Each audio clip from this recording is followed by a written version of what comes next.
હવે વ્યસનથી થતા નુકસાન, તો એક તો શારીરિક નુકસાન, બહુ જબરજસ્ત નુકસાન થાય છે આપણા શરીરને, એ આપણે આગળ જોશું. બીજું છે માનસિક નુકસાન. હા, ખાલી શારીરિક રીતે નહીં, ઇન્ટરનલી પણ માનસિક રીતે પણ આપણને ઘણું બધું નુકસાન થતું હોય છે. ત્રીજું નુકસાન છે આર્થિક, એટલે રૂપિયા, ધન, સંપત્તિનું નુકસાન થાય. ચોથું નુકસાન સામાજિક નુકસાન, આખા સમાજ લેવલે, દેશ દુનિયા લેવલે પણ આ વ્યસન બહુ મોટું નુકસાન કરે છે. પાંચમું પારિવારિક નુકસાન, એટલે જે વ્યક્તિ વ્યસન કરતો હોય એના એ વ્યસનને કારણે પરિવારને બહુ મોટી ખોટ આવતી હોય છે, નુકસાન જતું હોય છે. તો આ બધું આપણે એ દિવસે પણ ખૂબ વિસ્તારથી સમજ્યા હતા, એટલે અહીંયા કને ડીપલી ચર્ચા નહીં લઈએ. હવે શારીરિક અને માનસિક નુકસાન કેવી રીતે થાય છે? તો સિગારેટ, બીડી, હોકો કે ચલમની એક ચૂસકીમાં માણસના શરીરમાં, જોજો, માણસ ખાલી બીડી, સિગારેટ, હોકો કે ચલમની એક ચૂસકી મારે તો કેટલા બધા તત્વો એના શરીરની અંદર જાય છે, તો ગણતા આવજો. Nicotine, carbon monoxide, carbon dioxide, hydrogen cyanide, cadmium, એલિનિન, આપણે નામ ના આવડે એવા બધું તમે વાંચતા આવજો. આ oxalic acid, methyl alcohol, acetic acid, citric acid, formic acid, pyridine, ammonia, acrolein, કોફ્રિક જેવા તો 4000 જેટલા તત્વો માણસના શરીરની અંદર જાય છે. તમે કલ્પના કરો, વેલા એક ખાલી બીડી સિગારેટની ચૂસકી મારે ને એમાં 4000 તત્વ એને પોતાના શરીરની અંદર લઈ લીધો. હા, એ તમે જુઓ અહીંયા કને वीडियो माध्यम थे. नहीं बल्कि 4000 हानिकारक तत्व हैं. आइए इनमें से कुछ तत्वों की जानकारी लेते हैं.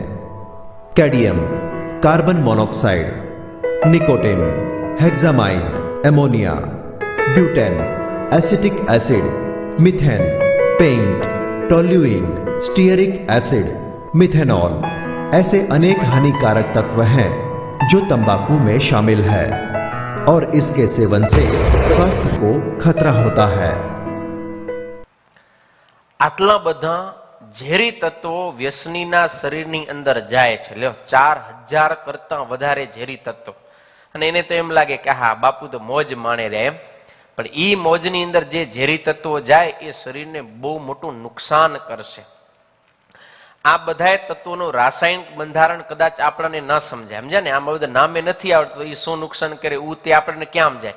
તો ખાલી કેટલું સમજવું, એક એક્ઝામ્પલ તરીકે, કે તમે ગાડી જોઈ હશે ને, બરોબર ને? એ કઈ ખબર? પેટ્રોલ થી હાલતી હોય. હા, પેટ્રોલ થી હાલતી હોય એવી ગાડી, એનો જે ધુમાડો થાય ને, એકદમ તમે ફૂલ શું કહેવાય આમ, હે, રેસમાં ઓલો ક્લેચ દાબી દો, ક્લેચ દાબે ને, ક્લેચ દાબી દો, પછી આમ ફૂલ સ્પીડમાં જાતી હોય ને એકદમ એને એમ તાણ પડતી હોય, બર પડતું હોય, જે ધુમાડો કાઢે એ ગાડી પેટ્રોલ વાળી, એ ગાડીના ધુમાડા કરતા 10 ગણો ઝેરી ધુમાડો એ બીડી અને સિગારેટમાં હોય છે. એ માણસના ફેફસામાં જાય.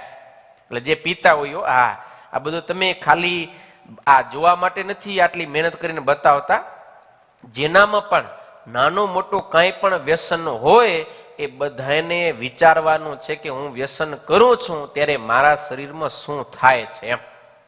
બાકી જે નથી વ્યસન કરતા એને તો કાંઈ નથી, આ એના માટે કદાચ ઉપયોગી પણ નથી. કારણ કે આજે તો ચોખ્ખી વાત કરવાની, મહારાજની આજ્ઞા છે, ભગવાન સ્વામિનારાયણ કે વ્યસન ન કરવું, તો આપણે વ્યસન ન કરવું જોઈએ. કદાચ કરતા હોય તો હવે આપણે છોડવું પડશે ને. મૂકશું તો આપણે આજ્ઞા પાડી કહેવાશે. મુકાશે ક્યારે? જ્યારે આપણે કબૂલ કરશું કે હા અમે કરી છીએ ત્યારે. સમજ્યા ને? ઘણા હરિભક્તો નથી કરતા, કારણ કે સત્સંગી હોય એને તો ખ્યાલ હોય. સત્સંગી ન હોય તો ઘણા સજ્જન પરિવારના સભ્યો હોય એ વ્યસન ન કરતા હોય, અને ઘણા બચારા કરતા પણ હોય, સંગ લાગી ગયો હોય કે ક્યારેક આમાં કીધું ને અનેક 4 કારણ બતાવીએ, 4 કારણમાંથી કોઈ પણ કારણને કારણે એને ચાલુ થઈ ગયું હોય તો કરતા હોય. પણ હવે આપણને ખબર પડી કે ભગવાનનો આદેશ છે, અને આ ભલે એક સામાન્ય બાબત લાગતી હોય, કદાચ આપણે એમ લાગે કે આપણે તો ભજન કરીએ છીએ, રોજ સવારે પૂજા પાઠ કરીએ છીએ, એ મંદિરે જઈએ છીએ, કથા સાંભળીએ છીએ, ચાતુર્માસમાં વારે નિયમ લઈએ છીએ, ઉત્સવ સમયામાં સેવા કરીએ છીએ, બધું કરીએ છીએ, તો પછી એક આ નાનકડું વ્યસન એ શું વાંધો એમ. પણ એ વ્યસન કરી તો ભગવાનની આજ્ઞા તો લોપાય જ છે. ભગવાનની આજ્ઞા લોપાણી એટલે આપણે ભગવાનના મટી ગયા.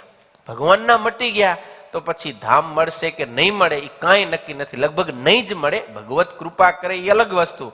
બાકી નિયમ અનુસારે તો ધામની પ્રાપ્તિ આપણને થાય નહીં. એક નાનકડું વ્યસન આપણે એ સત્સંગ, ભજન, કથા, વાર્તા, પાઠ, પૂજા જેટલું કરીને બધા ઉપર પાણી ફેરવી દે. એટલે બહુ સાવધાન રહેવું જોઈએ. ભગવાનના ભક્તોએ ક્યારેય પણ કોઈ પણ પ્રકારના કેફી પદાર્થનો, નશીલા પદાર્થનું વ્યસન કરવું જોઈએ નહીં.